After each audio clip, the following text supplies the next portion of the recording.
घना जंगल, चारों तरफ अजीब सी खामोशी।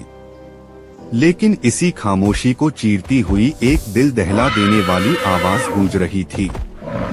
एक हाथी की चीख और उसके नन्हे बच्चे की बेबस पुकार। जंगल के बीचों बीच एक विशालकाय हाथी खड़ा था। उसके शरीर पर, उसकी सूंड पर, उसके पैरों पर दर्जनों जहरीले सांप लिपटे हुए थे। सांप चारों तरफ, एक के ऊपर एक, जैसे पूरा जंगल ही उसके खिलाफ हो गया हो। हाथी डर से नहीं, अपने बच्चे को बचाने के लिए चीख रहा था। उसका बच्चा नन्हा सा, डरा हुआ, अपनी मां के चारों तरफ घूम रहा था, जोर जोर से चिल्ला रहा था, मां, मां। लेकिन सांप उसे छोड़ने को तैयार नहीं थे।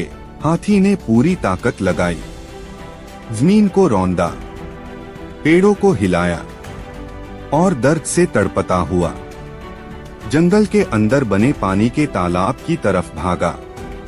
उसे लगा शायद पानी में जाने से सांप भाग जाएंगे।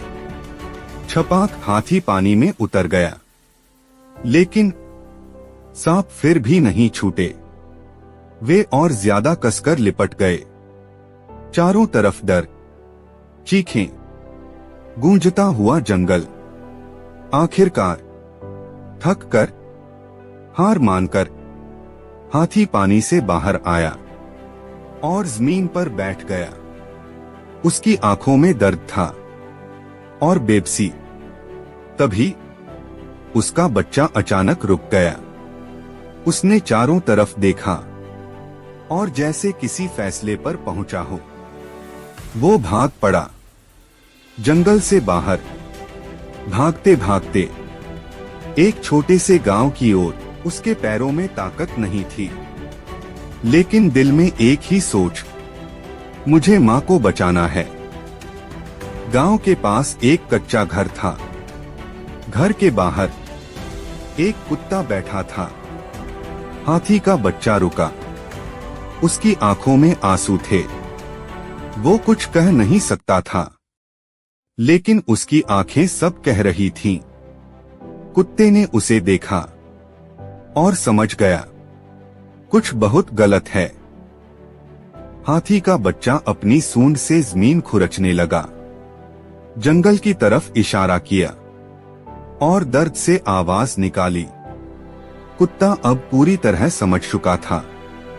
वो दौड़ पड़ा पूरी ताकत से।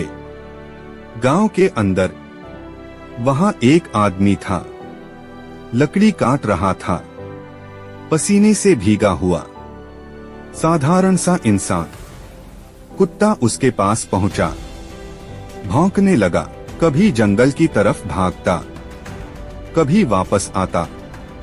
आदमी ने कुल्हाड़ी नीचे रखी। उसने कुत्ते की आंखों में देखा और बोला, चल, कुछ तो गड़बड़ है। घर से बाइक निकाली। कुत्ता आगे बैठा। आदमी बाइक चलाने लगा, पूरी स्पीड से, जंगल की तरफ। वहीं हाथी का बच्चा उनका इंतजार कर रहा था। तीनों बिना समय गवाए जंगल के अंदर पहुंचे। दृश्य देखकर आदमी की सांस रुक गई। एक विशाल हाथी जमीन पर बैठा और सांपों से ढका हुआ। कुत्ता भौंकने लगा। हाथी का बच्चा चिल्लाने लगा। आदमी ने डंडा उठाया, सांपों को भगाने की कोशिश की, लेकिन सांप बहुत ज्यादा थे। आदमी थक गया, डर गया। उसने जेब से फोन निकाला और बोला, रेस्क्यू टीम को बुलाना होगा। कुछ देर बाद सायरन की आवाज। रेस्क्यू टीम की गाड़ियां पहुंची। जेसीबी, सुरक्षा के औजार, पूरी तैयारी। टीम ने प्लान बनाया। जेसीबी की आवाज गूंजी। सांपों को धीरे धीरे हटाया गया। कुछ भागे, कुछ को सावधानी से पकड़ा गया। आखिरकार हाथी आजाद हो गया। सांपों को जेसीबी में डालकर एक सुरक्षित जंगल में छोड़ दिया गया। हाथी धीरे धीरे खड़ा हुआ।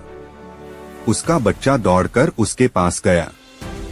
दोनों ने एक दूसरे को छुआ और फिर हाथी ने अपनी सूंड उठाई कुत्ते और उस इंसान की तरफ, जैसे धन्यवाद कह रहा हो। कुत्ता खुशी से उछल पड़ा। आदमी मुस्कुरा दिया। रेस्क्यू टीम, कुत्ता, इंसान, हाथी और उसका बच्चा सब खुशी में झूम उठे।